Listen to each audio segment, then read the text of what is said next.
Heute werden wir in ein faszinierendes Thema eintauchen, das uns allen bekannt ist: Wasser. Das Element, das unser Leben auf vielfältige Weise prägt und beeinflusst.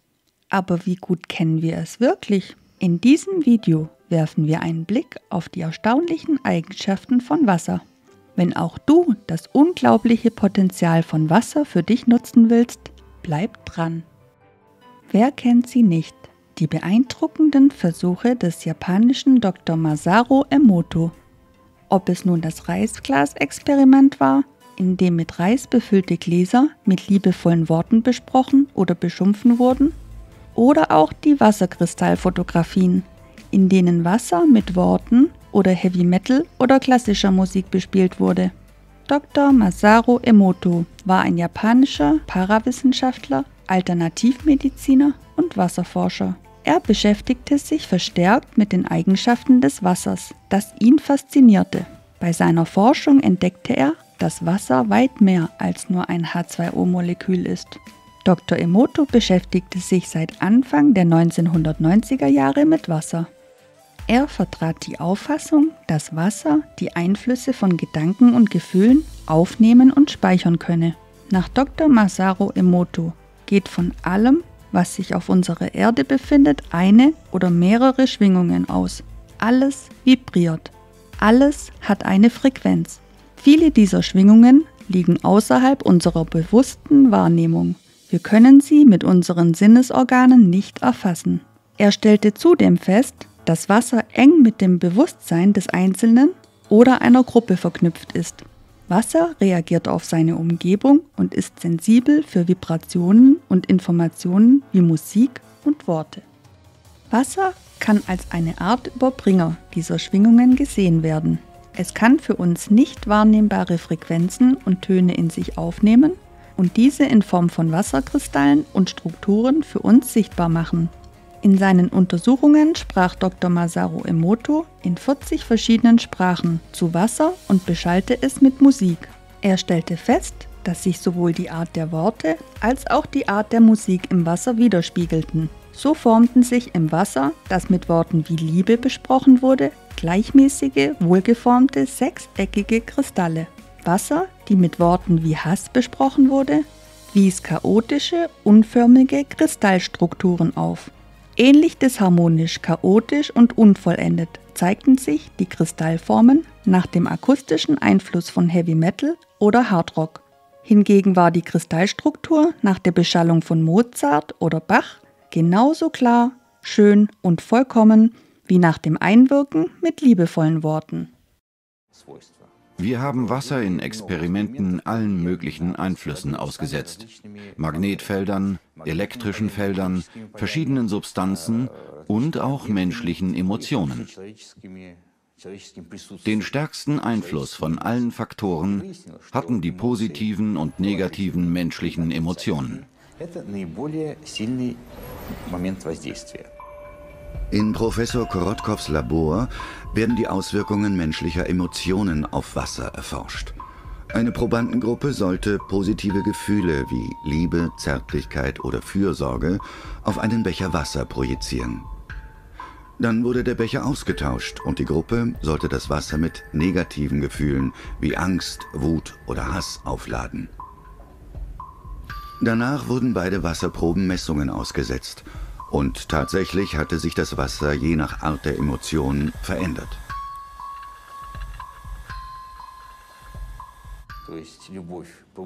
Liebe erhöhte das Energieniveau des Wassers und stabilisierte es, während Hassgefühle die Energie des Wassers verringert hatten. Für den Menschen zeigen zu können, dass Wasser ein Gedächtnis hat. In Dr. Emotos Labor werden Wasserproben unterschiedlichen Umwelteinflüssen ausgesetzt und dann umgehend in einer kryogenischen Kammer schockgefroren. So sieht Wasser nach dem Erhitzen in einer Mikrowelle aus. Das ist der Effekt, den ein Mobiltelefon auf Wasser hat.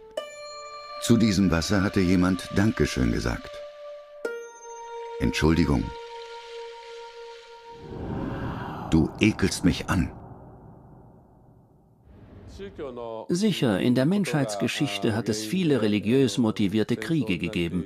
Aber in unserem Experiment haben Worte aus dem religiösen Kontext zur Bildung wunderschöner Eiskristalle geführt.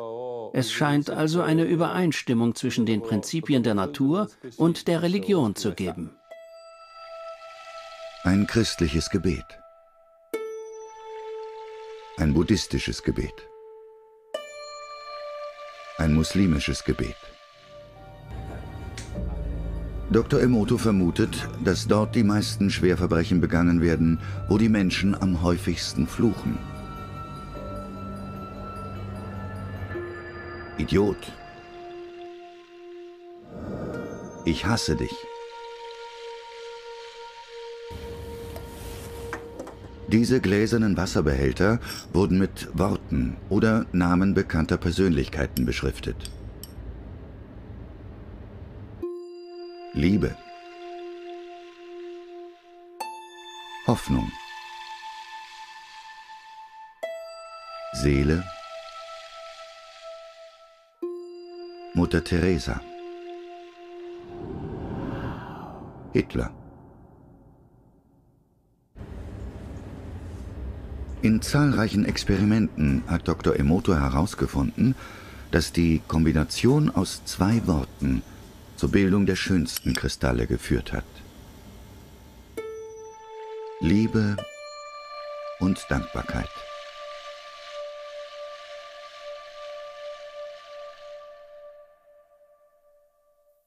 In späteren Versuchen fand er heraus, dass elektronische Geräte einen zerstörerischen Effekt auf das Wasser haben. Wasser, das vor dem Fernseher, vor der Mikrowelle oder einem Handy stand, zeigte zerstörte Strukturen ohne Harmonien. Damit entstand ein völlig neuer Blickwinkel auf das Wasser.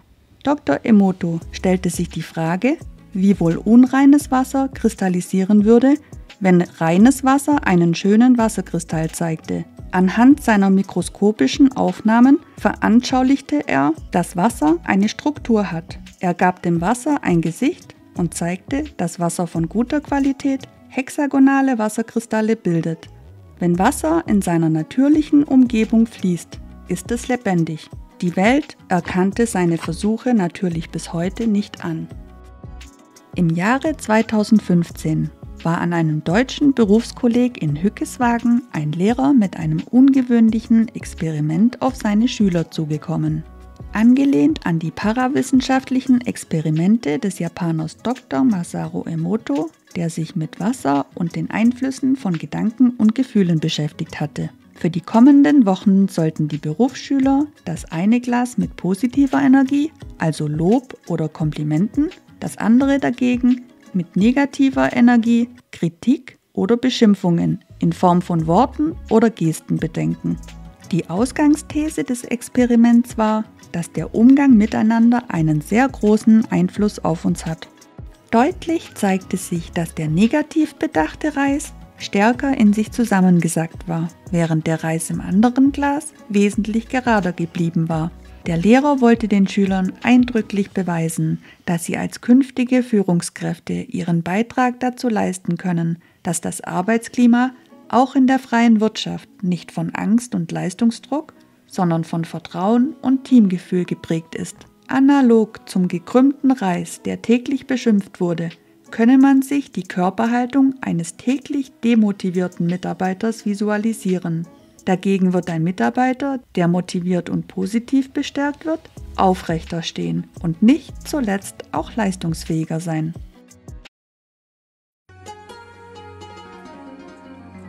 Dr. Emoto hat noch ein anderes interessantes Experiment durchgeführt. Er füllte Reis in 3 Glasbecher und goss Wasser hinzu. Einen Monat lang sagte er jeden Tag zum einen Becher „Vielen Dank", zum zweiten „Du bist ein Idiot" und den dritten Becher ignorierte er einfach.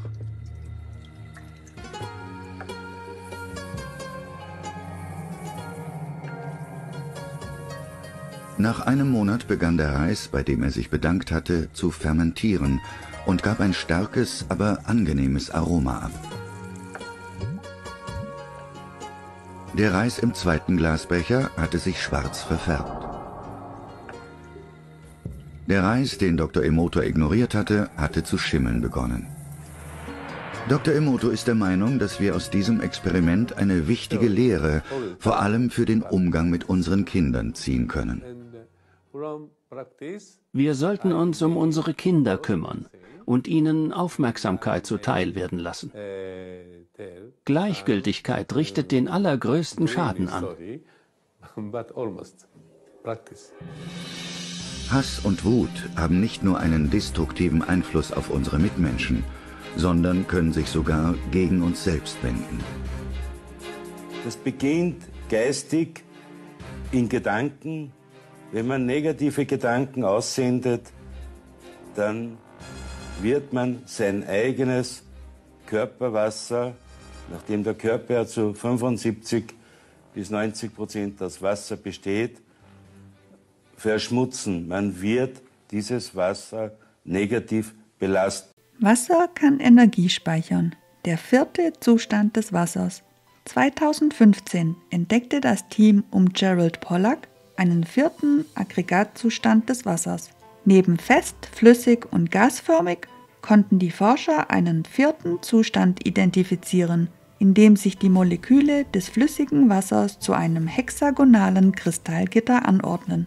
Dieser Zustand zeigt einige erstaunliche Eigenschaften, die unser Bild vom Wasser auf den Kopf stellen und viele Rätsel um das Wasser lösen könnte. Die Forscher stellten fest, dass sich Wasser in der Nähe von hydrophilen Flächen wie überall in unserem Körper selbstständig zu ordnen beginnt. In der Nähe der Fläche bildet sich eine Schicht von sehr reinem Wasser, wobei sich diese Schicht in eine völlig neue Form von Wasser verwandelt, die sich von herkömmlichen H2O drastisch unterscheidet. Neben flüssig, fest und gasförmig hatten die Forscher also einen neuen Aggregatzustand des Wassers entdeckt. Dieser kommt aber nicht nur im Inneren unseres Körpers, entlang von Muskelfasern und Zellmembranen vor, wie sich bald herausstellte, sondern er ist eine bisher unentdeckte Zwischenform zwischen flüssigem und gefrorenem Wasser. Das Wasser speichert die Energie des Sonnenlichts in Form einer geordneten, hexagonalen Kristallstruktur. Das Wasser war nicht esoterisch, sondern physikalisch tatsächlich energetisiert. Für den Körper spielt nicht nur die Energie, sondern vor allem auch die Struktur eine bedeutende Rolle. Die Forschungsergebnisse lieferten die Kernaussage: Wasser kann Energie speichern. Andere Forscher entnahmen Probanden einen Blutstropfen am Finger und betrachteten ihn unter dem Dunkelfeldmikroskop. Danach gaben sie den Probanden strukturiertes Wasser zu trinken. Nach 12 Minuten entnahmen sie nochmals einen Bluttropfen am Finger. Schon jetzt konnte man eine Verbesserung unter dem Dunkelfeldmikroskop feststellen. Heiler in Tibet wissen von diesen Versuchen nichts. Dennoch folgen sie ihrem alten überlieferten Wissen. Sie messen den Puls ihrer Patienten und nehmen so einen Energiescan vor. Ihrer Meinung nach bestehen Menschen zu 70% aus Wasser. Deshalb führen sie ihren Patienten kein externes strukturiertes Wasser hinzu, sondern sie lassen ihre Patienten Mantras aufsagen. Egal welche Glaubensrichtung oder Religion, ein Gebet führt zu einer Schwingungsvibration von 8 Hertz und diese Frequenz korrespondiert mit jener des Magnetfelds der Erde. Ein in Liebe ausgesprochenes Gebet erschafft somit eine harmonische Struktur im Wasser. Professor Dr. Konstantin Korotkov nimmt an, dass jener Effekt durch eine spezifische Struktur der Wassercluster hervorgerufen wird. Möchtest auch du das volle Potenzial von Wasser ausschöpfen, solltest du als allererstes deine Mahlzeiten gut gelaunt und ohne Beisein übel gelaunter und aggressiver Menschen einnehmen. Als weiteres möchte ich dich einladen, dein Trinkwasser mit guten Gedanken und Affirmationen zu programmieren oder segnen, welcher Begriff dir mehr zusagt. Es spielt dabei keine Rolle, ob oder welche Religion du hast. Auch ist es nicht wichtig, welche Reihenfolge deine Worte haben. Achte nur darauf, dass deine Worte durchwegs positiv sind. Du musst kein Geistlicher sein, um Wasser zu segnen. Die Liebe und deine Hingabe sind dabei entscheidend. Probier es doch mal aus und mit ein wenig Übung wirst du den Unterschied sogar schmecken. Segnet ihr euer Wasser schon und schmeckt ihr auch einen Unterschied? Schreibt mir gerne in die Kommentare, welche Erfahrungen ihr gemacht habt. Jeder Kommentar erhält wie immer ein Herz. Und vergiss nie, du bist geliebt. Und über ein Abo würde ich mich natürlich riesig freuen. Vielen Dank, bis zum nächsten Mal.